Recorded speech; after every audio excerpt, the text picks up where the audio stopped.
Part 9। तो ये इस चैप्टर का लास्ट पार्ट होने वाला है बायोलॉजी के क्लासिफिकेशन का। इससे पहले हमने देखो वायरस के बारे में पढ़ा, कैसे डिस्कवर हुआ और किस साइंटिस्ट ने क्या किया। आज हम पढ़ेंगे, सबसे पहले हम पढ़ेंगे वायरस के बारे में कुछ और, फिर वायरस, प्राइons और फिर लाइकेंस। ये चैप्टर खत्म हो जाएगा।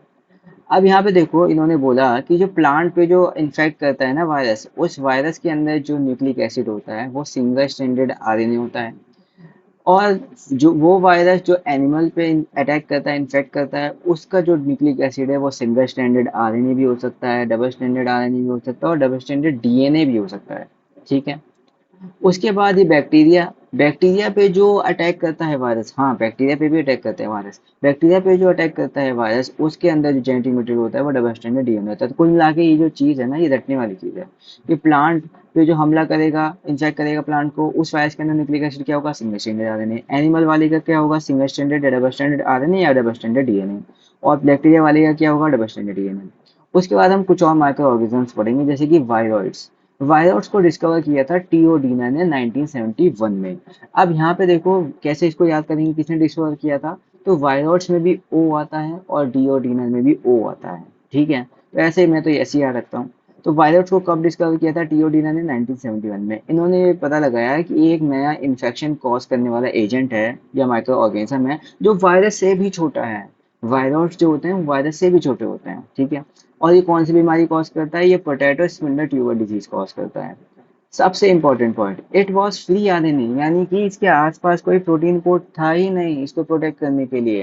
जैसे वायरसेस में होता है ना, प्रोटीन कोड होता है उनके आसपास जो न्यूक्लिक एसिड है उसको प्रोटेक्ट करने के लिए। यहाँ पे कोई न्यूक्लिक सॉरी प्रोटीन कोड है ही नहीं, तो ये घूमता हुआ आरएनए है, फ्री आरएनए है। इट लैक्स प्रोटीन कोड, इसके अंदर प्रोटीन कोड होता ही नहीं है।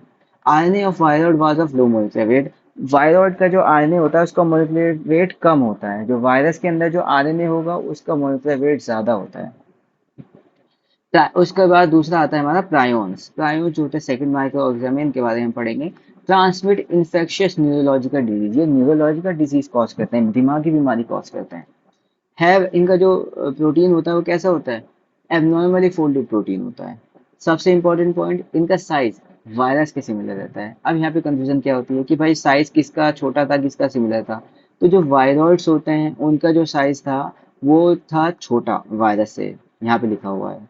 और प्रायोन्स जो होते हैं, प्रायोन्स का जो साइज होता है ये वायरस के बराबर होता है, सिमिलर होता है साइज में। ठीक है। अब देखो ये प्रायोन्स कौन कौन सी बीमारी कॉज करते हैं। कॉज बोवाइन स्पॉन्जिफॉर्म एन्सेफेलोपैथी, जिसको बीएसई बोलते हैं, या फिर इसको आम भाषा में बोलते हैं mad cow disease in kettles. ठीक है।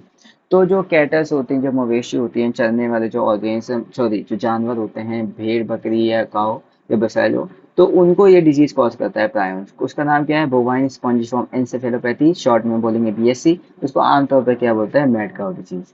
और उसी का एनालॉगस वेरिएंट, मिलता जुलता वेरिएंट ह्यूमंस में भी है इस बीमारी का, मिलता जुलता वेरिएंट, वो है सिया जेकब डिजीज। तो ह्यूमंस में जो ये डिजीज कॉज कर सकता है वो होता है सिया जेकब डिजीज, सीजेडी बोलेंगे इसको शॉर्ट फॉर्म में।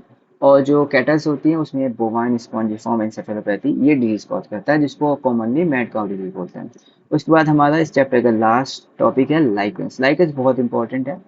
लाइकेंस क्या होते हैं, symbiotic association, that is mutual useful association between algae and fungi. ये मैंने पहले भी पीछे भी बताया था कि जब हम फंजाई हमने स्टार्ट करा था कि फंजाई और एल्गी के बीच में एक एसोसिएशन होती है। कैसी एसोसिएशन होती है, सिम्बायोटिक एसोसिएशन होती है। ठीक है।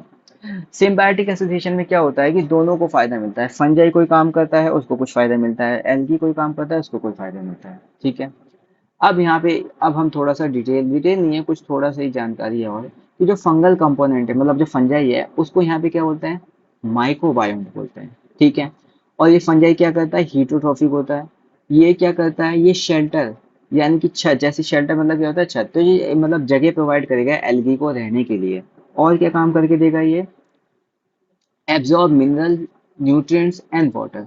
तो ये क्या करेगा कि ये फंजाई जो है, इसने बोला भाई एल्गी से कि देख एल्गी, मेरे पास है जगह, मैं तुझे मिनरल, न्यूट्रिएंट्स और वाटर ये सब एब्जॉर्ब करके दूंगा।